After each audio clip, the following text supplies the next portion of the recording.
नमस्कार दोस्तों, आज हम इस वीडियो में वर्णमाला हिंदी भाषा के लैंग्वेज को वर्णमाला को पढ़ने वाले हैं।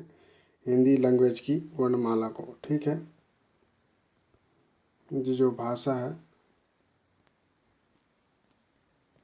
उसकी वर्णमाला को पढ़ेंगे, जो एग्ज़ाम की दृष्टि से काफ़ी महत्वपूर्ण होता है।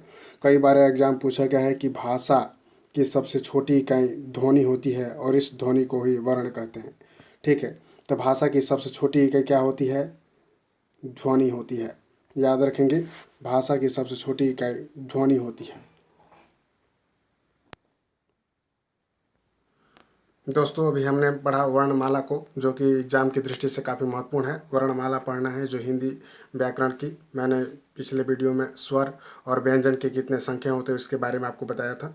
अब नेक्स्ट बात करते हैं, भाषा की सबसे छोटी इकाई क्या होती है। भाषा की सबसे छोटी इकाई ध्वनि कहते हैं। भाषा की सबसे छोटी इकाई को ध्वनि कहते हैं। भाषा की सबसे छोटी इकाई को क्या कहते हैं? ध्वनि कहते हैं। और इस ध्वनि के मेल को ही वर्ण कहते हैं, ठीक है। वर्णों की व्यवस्थित समूह को वर्णमाला कहते हैं। वर्णों की व्यवस्थित समूह को वर्णमाला कहते हैं। हिंदी वर्णमाला में कुल कितने वर्णों की संख्या है? तो 52 है, ठीक है। याद रखेंगे, 52 है। वर्णों की संख्या 52 है। हिंदी वर्णमाला में कुल वर्णों की संख्या कितनी है? 52 है। इसी प्रकार से हिंदी वर्णमाला को दो भागों में बांटा जा सकता है। हिंदी वर्णमाला को दो भागों में बांटा जा सकता है। पहला है स्वर और दूसरा है व्यंजन। इसी प्रकार से एक बार फिर रिवीजन करते हैं। भाषा की सबसे छोटी इकाई को ध्वनि कहते हैं और ध्वनि से जो बनता है उसे और इस ध्वनि को वर्ण भी कहते हैं, ठीक है। वर्णों की व्यवस्थित समूह को वर्णमाला कहते हैं। हिंदी वर्णमाला में कुल संख्या होती है। व्यंजनों की संख्या कितनी होती है? 52 होती है। और स्वरों की संख्या 30 मैंने बताया था। इसी प्रकार से हिंदी वर्णमाला को दो भागों में बांटा गया है। पहला है स्वर, दूसरा है व्यंजन। इसी प्रकार से नेक्स्ट हम देखते हैं, जो वर्ण स्वतंत्र रूप से बोले जाते हैं उसे स्वर कहते हैं। स्वर किसे कहते हैं? कई बार एग्जाम में पूछ लिया जाता है, सीजीपीएससी मेंस और अदर एग्जाम में कि स्वर क्या है। तो कई बार ऐसा दिया रहता है कि जिसे स्वतंत्र रूप से बोले जाते हैं उसे स्वर कहते हैं, ठीक है। जो स्वतंत्र रूप से बोले जाते हैं उसे स्वर कहते हैं। और अगर हम बात करते हैं कि स्वर कितने प्रकार के होते हैं, तो स्वरों का प्रकार के अंतर्गत मूल स्वर, ह्रस्व स्वर और लघु स्वर। यानी कि मूल जो स्वर होते हैं, स्वर दो होते हैं, एक लघु स्वर और दीर्घ स्वर। ऐसे आम भाषा में याद रख सकते हैं। तो लघु स्वर को हम मूल स्वर भी कहते हैं और ह्रस्व स्वर भी कहते हैं। याद रखेंगे कि मूल स्वर को ह्रस्व स्वर भी कहते हैं, लघु स्वर भी कहते हैं। और इसकी मात्रा क्या है? मात्रा जो है अ, ई, उ, आ, री, यानी कि 4 इसकी है, ठीक है। इसको हम 4 है। दीर्घ स्वर में 2 मात्रा होती हैं, एक मात्रा। लघु स्वर में 1 मात्रा होती है। याद रखेंगे, लघु स्वर में कितने मात्रा होती हैं? 1 मात्रा होती हैं। इसी प्रकार से अगर हम बात करते हैं, लघु स्वर में 1 मात्रा और दीर्घ स्वर में आपका 2 मात्रा होती हैं। ये जो है, इसी प्रकार से हम लिख सकें। याद रखें कि लघु स्वर, दीर्घ स्वर और पुल्ल स्वर 3 स्वर होते हैं, जिनमें कि लघु स्वर को मूल स्वर या ह्रस्व स्वर के नाम से हम जानते हैं। याद रखेंगे, लघु स्वर को मूल स्वर या ह्रस्व के नाम से जानते हैं। इसी प्रकार से लघु स्वर में 1 मात्राएं होती हैं और इसी प्रकार दीर्घ स्वर में क्या होते हैं? 2 मात्राएं वाली होते हैं। जैसे कि अ में 1 मात्रा है, ई में 1 मात्रा है, उ में 1 मात्रा है, री में 1 मात्रा होती है। तो इसे हम लघु स्वर कहते हैं। लघु मतलब छोटा। जो छोटे जो स्वर होते हैं उसे लघु स्वर के अंतर्गत हम जानते हैं। जैसे कि लघु स्वर में होता है अ, ई, उ, री। ये एक लघु स्वर है, ठीक है। अ, ई, उ एक लघु स्वर है। मैंने यहाँ पर पढ़ा है। स्वर के अभी बात करें, जो स्वतंत्र रूप से होते हैं उसे हम स्वर कहते हैं। और स्वरों के कितने प्रकार होते हैं? 3 प्रकार होते हैं। जैसे हम लघु स्वर, दीर्घ स्वर और पुल्ल स्वर होते हैं। और याद रखें कि लघु स्वर को मूल स्वर भी कहा जाता है, जिन्हें ह्रस्व होता है। लघु स्वर में 1 मात्रा होती है, जिनमें अ, ई, उ और री होता है। अ, ई और उ होता है, ठीक है। इसी प्रकार से दीर्घ स्वर, दीर्घ मतलब बड़ा। दीर्घ में क्या होता है? बड़ा। जिन्हें हम 2 मात्राएं होती हैं उसे हम दीर्घ स्वर कहते हैं। दीर्घ स्वर किसे कहेंगे? जिसमें 2 मात्रा होती हैं। 2 मात्रा किस किस में है? आ में है, ई में है, ठीक है। यहाँ पर दिया हुआ है, आ में है, ठीक है, आ में है, ई में है, उ में है, ए में है, ओ है, अ है। इसमें क्या होते हैं? सभी में 2 मात्राएं हैं, ठीक है। सभी में आपके 2 मात्राएं हैं इस दीर्घ स्वर में, तो उसे हम दीर्घ स्वर कहते हैं। प्लुत स्वर में क्या होता है? 3 मात्राएं होते हैं। जैसे वो हम एक एग्जाम्पल की रख सकते हैं। तो ऐसे याद कर सकते हैं कि 1 मात्रा लघु स्वर, 2 मात्रा दीर्घ स्वर और 3 जो होते हैं आपका पुल्ल स्वर के अंतर्गत आते हैं। एग्जाम्पल 4 के लिए हम देख सकते हैं वयम। इस प्रकार से स्वर के बारे में लिखने के लिए कई बार आ जाते हैं एग्जाम की दृष्टि से, तो हम इसे स्वर के रूप में महत्वपूर्ण रूप से इस चीज़ों को हम जान सकते हैं। इसी प्रकार से हम नेक्स्ट हम पढ़ते हैं, जिन स्वरों के उच्चारण में बहुत कम समय लगता है वे मूल स्वर या ह्रस्व स्वर या लघु स्वर कहलाते हैं। क्या है, लघु स्वर की परिभाषा को हम देखेंगे कि लघु स्वर जिसे हम किसे कहेंगे। यहाँ पर देखना है लघु स्वर व ह्रस्व स्वर किसे कहेंगे। तो यहाँ पर है जिन स्वरों के उच्चारण में बहुत कम समय, ठीक है, याद रखेंगे, बहुत कम समय लगता है, उसे हम मूल स्वर कहते हैं। बहुत कम समय लगता है उसे हम मूल स्वर कहते हैं। मूल स्वर को ह्रस्व स्वर या लघु स्वर भी कहते हैं। जैसे कि एक मात्राएं होती हैं, पहले मैंने पढ़ा, याद किया कि लघु स्वर यानी एक मात्रा, दीर्घ स्वर दो मात्रा और प्लुत स्वर में तीन मात्रा होता है। तो एक मात्रा वाले कौन कौन है, अ ई उ, ठीक है, ये क्या होता है, लघु स्वर के एग्जाम्पल हैं।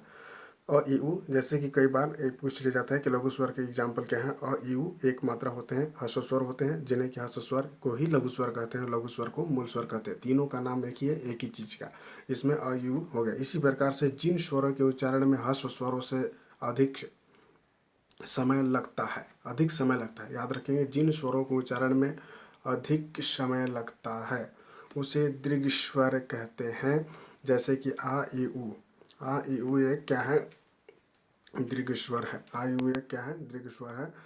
आयु एक दीर्घ स्वर है। जिन स्वरों के उच्चारण में अधिक समय लगता है, जिन स्वरों के उच्चारण में अधिक समय लगता है उसे हम दीर्घ स्वर कहते हैं, उसे हम दीर्घ स्वर कहते हैं। और जिन स्वरों के उच्चारण में सबसे अधिक समय लगता है, सबसे अधिक समय लगता है, उसे हम प्लुत स्वर कहते हैं। इन सभी का हमने परिभाषा को अंतर से जाना है। इसी प्रकार से ओम एक क्या है, प्लुत स्वर है। अब हम देखते हैं नेक्स्ट की जो महत्वपूर्ण चीज़ें हैं कि स्वरों की संख्या कितनी है। कई बार पूछ ली जाता है स्वरों की संख्या कितनी है, 11 है। स्वरों की संख्या कितनी है, 11 है। और व्यंजनों की संख्या कुल कितनी है, 52 होती है व्यंजनों की संख्या। और इसकी संख्या का हम बात करते हैं तो स्वरों की संख्या कितनी है, 11 है। और दो इसमें क्या होते हैं, और स्वर होते हैं, तो कुल मिला के इसमें आपके 13 स्वर भी होते हैं। ये आपके स्वर की बात हो गई। इसी प्रकार से अगर हम नेक्स्ट हम बात करते हैं अयोग में दो स्वर जो होते हैं, अयोग स्वर, जिससे कुल स्वर क्या हो गए, 13 हो गए। तो स्वरों की संख्या अगर हम पूर्ण रूप से बोले तो 11 स्वर हो गए, दो और स्वर हो गए, तो कुल मिला के क्या हो जाएगा, 13 हो जाएगा। तो ऑप्शन में जिस हिसाब से 11 दिया तो 11 को लगाएंगे, या 13 दिया तो 13 को लगाएंगे। इसी प्रकार से कई बार मेंस एग्जाम में पूछ लिया जाता है कि स्वरों की संख्या को परिभाषित कीजिए या उसको बताइए कि क्या क्या चीज़ें हो रही हैं। इसी प्रकार से कुल कितने स्वर हैं, जैसे कि यहाँ पर हो गया अ है, आ है, ई है, ऊ है, री है, ए है, है, ओ है, अ आ। ये सभी दो वर्ड क्या होते हैं, अयोग स्वर कहते हैं, अह और आह, ठीक है। अह और आह क्या होते हैं, अयोग स्वर है, ठीक है। अयोग स्वर के दो स्वर हैं, अयोग स्वर के अंतर्गत आते हैं। इसी प्रकार से जो 11 स्वर हैं, 11 स्वर हैं, जो कि 11 स्वर के अंतर्गत जो होते हैं, ये 11 स्वर, ये सभी 11 स्वर हैं, 11 स्वर हैं। आ यू ए ओ 11 स्वर, और दो स्वर जो इसका है ये आपके री स्वर के अंतर्गत आते हैं। इसी प्रकार से अनुस्वर के लिए यह जो साइन दिखाया जाता है, और विसर्ग के लिए यह डिस्क्रिप्शन का चिन्ह दिखाया जाता है। तो इस प्रकार से हम याद कर लिए कि कौन कौन स्वर होते हैं, कितने स्वर होते हैं, कितने व्यंजनों की संख्या है, दीर्घ स्वर कितने प्रकार के होते हैं। एक बार रिविजन कर लिया कि ह्रस्व स्वर को हम लघु स्वर कहते हैं, लघु स्वर में एक मात्राएं होती हैं। इसी प्रकार से दीर्घ स्वर है, दीर्घ स्वर में दो मात्राएं होती हैं, प्लुत स्वर में तीन स्वर है, जिनमें ओम के नाम से जानते हैं। और इसी प्रकार से स्वरों की संख्या 11 है, किंतु अयोग स्वर अ और अह के जो मिला दिया जाता है तो कुल मिलाकर 13 स्वर हो जाते हैं। इसी प्रकार से हम नेक्स्ट पढ़ेंगे। नेक्स्ट देखते हैं क्या है, व्यंजन की बात करेंगे। व्यंजन क्या है, व्यंजन से संबंधित भी पूछ लिया जाता है एग्जाम हर बार कि व्यंजन को डिस्क्राइब कीजिए या परिभाषित कीजिए, ठीक है। परिभाषा, ठीक है, परिभाषा पूछा ला जाता है। तो पहले जो वर्णों स्वरों की सहायता या स्वरों के मेल से बोले जाते हैं उसे हम व्यंजन के नाम से जानते हैं, ठीक है। उसे हम क्या होते हैं, व्यंजन के नाम से जानते हैं। एक व्यंजन के परिभाषा हो गया, जो वर्ण स्वरों की मेल की सहायता से बनते हैं वो व्यंजन होते हैं। ये 6 प्रकार के होते हैं, ठीक है। व्यंजन कितने प्रकार के होते हैं, व्यंजन 6 प्रकार के होते हैं। व्यंजन के प्रकार क्या है, 6 प्रकार है। पहला है आपका स्पर्शी व्यंजन। स्पर्शी व्यंजन का मतलब जैसे स्पर्श व्यंजन क से म तक एक स्पर्शी व्यंजन के अंतर्गत आता है, याद रखेंगे, क से म तक स्पर्शी व्यंजन के अंतर्गत आता है। इसी प्रकार से उक्षिप्त या दुगड़िक व्यंजन जो है ड और ढ है, ठीक है।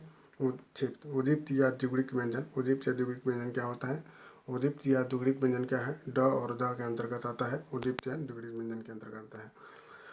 उदीप या द्विगुणिक व्यंजन है, ड और द के अंतर्गत आता है। इसी प्रकार से अनुनासिक, अनुनासिक या नासिक, अनुनासिक को हम क्या कहते हैं, नासिक के नाम से भी जानते हैं, अनुनासिक या नासिक।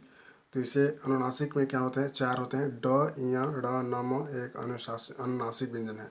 नासिक मतलब नाक से जो संबंधित हो उसे अनुनासिक व्यंजन के अंतर्गत हम जानते हैं। इसी प्रकार से फोर्थ है अंतः यौन अंतःस्थ व्यंजन। अंतःस्थ व्यंजन आते हैं, ठीक है। अंतःस्थ व्यंजन की अगर बात करें तो अंतःस्थ व्यंजन में य र ल व आता है, य र ल व, य र ल व याद रखेंगे। पहला है स्पर्शी व्यंजन। स्पर्शी व्यंजन क से म तक को स्पर्शी व्यंजन कहते हैं।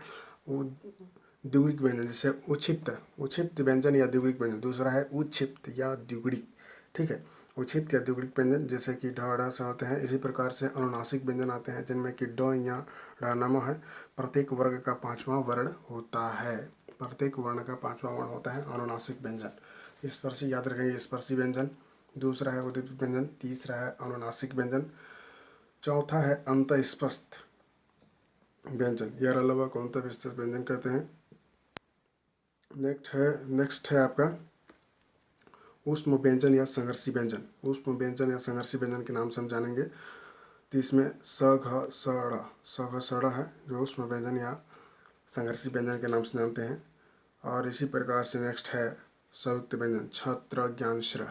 कई बार पूछ लिया जाता है कि कौन कौन से ऐसे व्यंजन है जो छत्र ज्ञान के अंतर्गत आते हैं। तो छत्र ज्ञान क्या है? संयुक्त व्यंजन है। एग्जाम में दे देगा कि ड़ और ढ कौन सा व्यंजन है, तो आपको लगाना होगा उज्जीप्त या निगुणित व्यंजन है। इसी प्रकार से अगर पूछ ले कि एरो अलावा कौन सा व्यंजन के अंतर्गत आते हैं, तो व्यंजन होता है। मेंस में से कई बार पूछा जा चुका है कि व्यंजन की परिभाषा बताइए और उस व्यंजन को किस नाम से जाना जाता है और कितने प्रकार के पूरे व्यंजन हैं।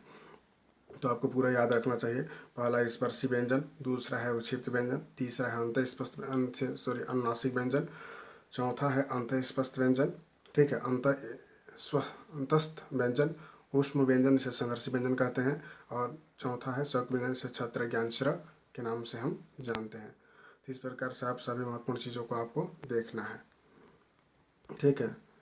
सबको याद रखना है। पहला है स्पर्शी व्यंजन क से म तक, उक्षिप्त व्यंजन जिसे कि द्विगुणिक व्यंजन के नाम जानते हैं, अनुनासिक व्यंजन हो गया, अंतःस्पष्ट व्यंजन हो गया, ऊष्म व्यंजन हो गया, और भी है संयुक्त व्यंजन हो गया। इसी प्रकार से महत्वपूर्ण चीज़ों को हमने आज पढ़ा, और नेक्स्ट वीडियो में हम बात करेंगे वर्ग तालिका को जो महत्वपूर्ण होंगी।